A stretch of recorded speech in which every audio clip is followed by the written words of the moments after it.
هنا يا جدعان لقيت متحف مصري. تعالوا نشوف الجماعة الحرامية دول سارقين من عندنا. يلا بينا.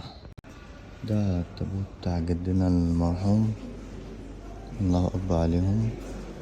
وهنا الجماعة دول سارقين نص البلد، مش عارف أنا، بس لأ يعني الأمانة هم واخدينها، بس سلف هيرجعوها تاني يعني.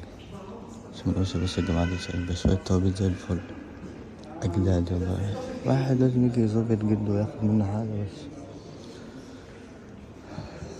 بس شوية حاجات هنا فل والله. واحد مياخدوش حاجتين تلاتة من دول يحلوا أزمة الشباب يعني. ده جدي، الواحد لازم يوصف في جده يعني. لا احنا ملناش فيهم.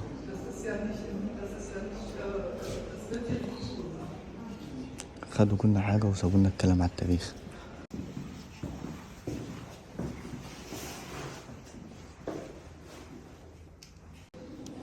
ده جده وسته هنا وكل العيلة والله. الله الله الله الله، ده أجدادي كلهم هنا. هنا في كمان عيلة تانية، عيلة الحاج إبراهيم الفرعوني.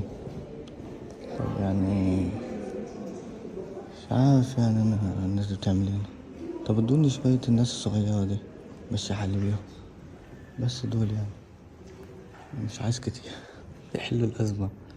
الله يخرب بيوتكم، حتى الحيطان واخدينها، حتى الحيطان مش سايبينها فعلا. طب شالوها ازاي دي؟ ايه ده؟ ايه العالم ده؟ واخدين الحيطة يا عم. تخيل بقى انت حيطة كاملة واخدينها.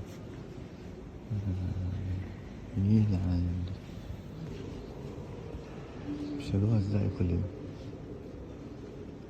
دول حوالين هنا بيجمعوا بسمة بقى حتة حتة. جمع بسمة واكسب الهوا.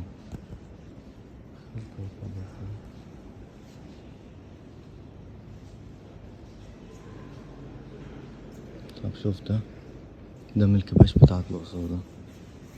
طب احنا هنا في الأقصر معندناش واحد زي ده، كلهم متكسرين. هما جايبين ده منين؟ من الحاجات الأصلية بتاعته ما تعرفش.